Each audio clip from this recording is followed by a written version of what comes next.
Hi, I'm Jasmine. Things took a drastic turn when I was 12. That year, my dad married Linda, and overnight, I had three new step-siblings: Mark, Amy, and Kate. Those early days changed everything, shaping the person I am now. The house had always felt too quiet, but when Linda and her kids moved in, it suddenly came alive with laughter. I remember trying to match their smiles, eager to fit in. Hey, I'm Jasmine.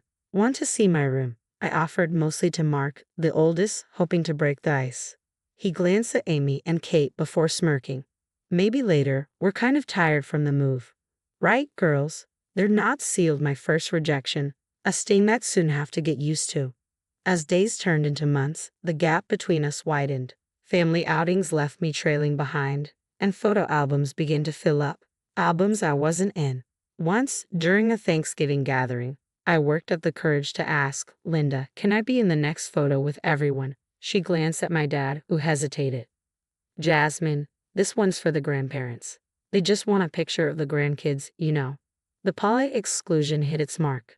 But I am family, aren't I? I asked, feeling my face flush. Kate, always the quiet one, tugged at Linda's sleeve and whispered just loud enough for me to hear. Why does she keep asking?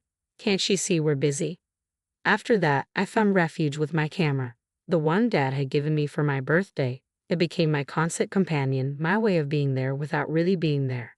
I started taking pictures, not of them, but of the world around me. Birds, trees, the light filtering through the leaves. Anything that didn't remind me of the rejection. Years passed, but not much changed. High school graduations, birthdays, even casual barbecues. I was always there, but never truly included.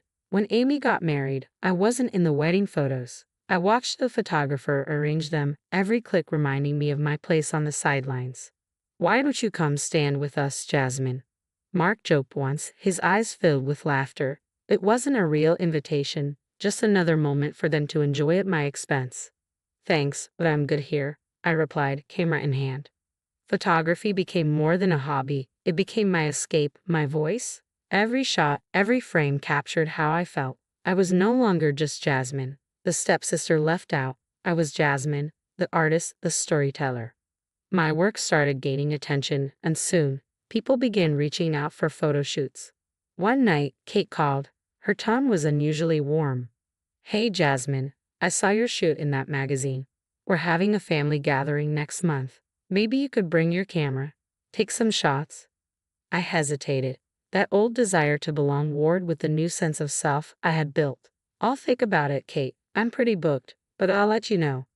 After I hung up, I looked into my camera lens and saw my reflection, my face, hardened by years of rejection, but now framed by success. I no longer needed their approval to define me. The rhythmic click of my camera blended with the pulsing music at a high-fashion shoot. Models strode across the set, a whirlwind of colors and fabrics. Each shot felt perfect. My assistant handed me a new lens, her eyes wide with excitement. These are your best shots yet, Jasmine. This is incredible. I nodded, adjusting the settings with steady hands. Thanks, let's keep the momentum going. This issue could be a game changer. As the day wound down, my phone buzzed with missed calls. One voicemail was from Mark. As I listened, a knot tightened in my stomach. Hey, Jasmine. Saw your spread in Vogue.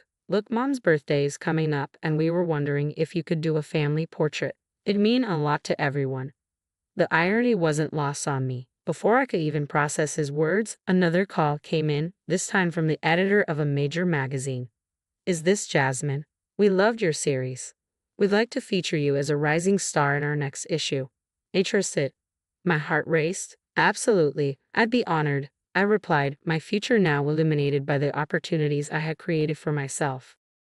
The next few weeks blur together, filled with accolades and assignments.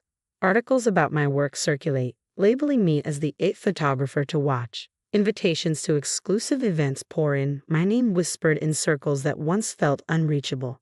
At one such event, I run into Amy, unexpectedly. She looks out of place amidst the glittering crowd but approaches tentatively. Wow, Jasmine, you're really making a name for yourself, huh?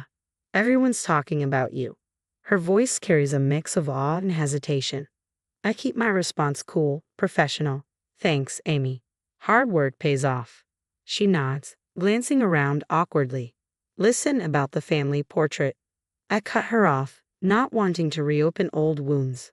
I'm really booked, Amy, but I can recommend some great photographers. The distance in my voice is unmistakable. Her attempt at reconciliation, too little too late. As the evening unfolds, I mingle with industry giants, my confidence soaring. The compliments feel like vindication, washing away the sting of years spent on the sidelines. When I return home, I update my social media with highlights from the event. The likes and comments flood in, each one a testament to my newfound status. Among the well-wishers, I spot comments from Kate and Mark, their words now dripping with admiration. But as I sit back, reflecting on my journey, I realize the only approval I ever needed was my own. The family photos that once excluded me no longer matter. In this world, I'm the creator of my own narrative, finally in focus. The studio lights dim as I pack up my gear after a particularly grueling but successful shoot with a rising pop star. My phone lights up with a message from Kate, a rare gesture given our limited communication over the years. Jasmine, you're everywhere. Think you could do a quick family shoot for us? It's been a while, and it'd be so cool to showcase your work. Her sudden warmth leaves me contemplative but wary. I type a brief response. I'll think about it, Kate. My schedule's really tight. Days later, at a family gathering hosted by Linda, the atmosphere shifts noticeably as I arrive.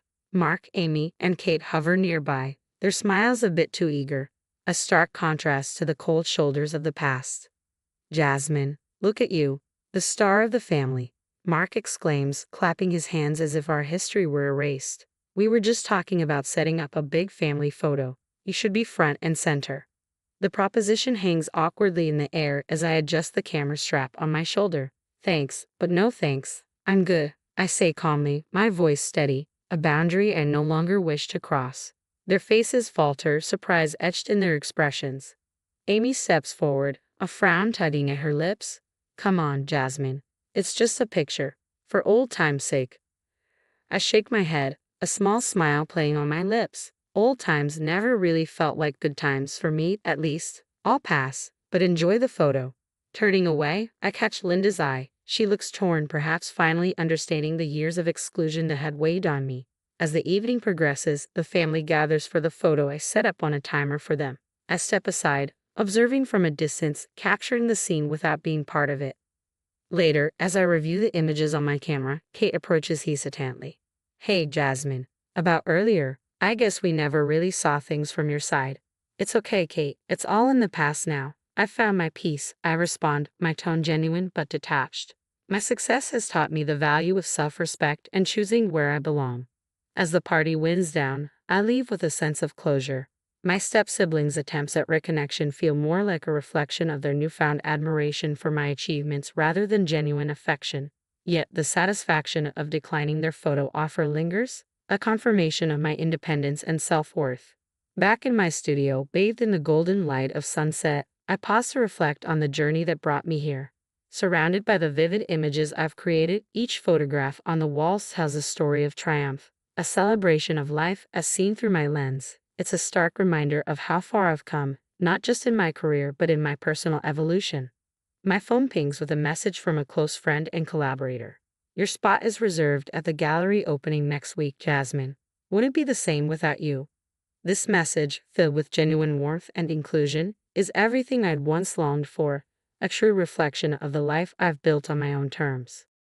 Over the years, I've built a new family, not one tied by blood, but by bonds formed through shared passions and mutual respect. Reflecting on the times I felt like an outsider in my own family, I realize now how those difficult moments pushed me to seek out people who truly appreciate and uplift me. I've nurtured relationships with friends, mentors, and colleagues who value me, not for my status or what I can offer, but for who I am. Sitting down at my desk, I pen a few thoughts in my journal, a practice that helps me reflect on my growth. Self-worth is not something given by others, but a treasure built from within, I write.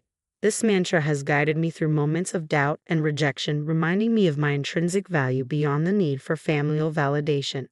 My thoughts drift to the recent family gathering where my calm refusal to join the staged photo wasn't out of spite, but a declaration of my independence. It was a moment of clarity. I no longer needed their acceptance to feel complete.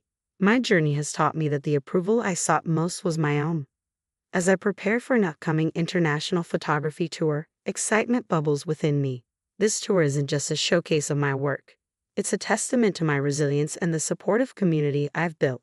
Each city on the itinerary promises new experiences, new stories to capture, and more opportunities to connect with fellow creatives who celebrate each other's successes. I look forward to the future with a heart full of gratitude and a spirit invigorated by the possibilities ahead. No longer anchored by past rejections, I'm free to forge my own path, embracing both the challenges and the triumphs that come with living authentically. My life, much like my art, is a continuous journey of discovery, and I'm eager to see where this newfound liberation takes me. Now, I have a question for all of you. Do you believe it's always necessary to seek reconciliation with family, even if they've hurt you? Or is it sometimes healthier to find closure on your own terms? I'd love to hear your thoughts and experiences in the comments below.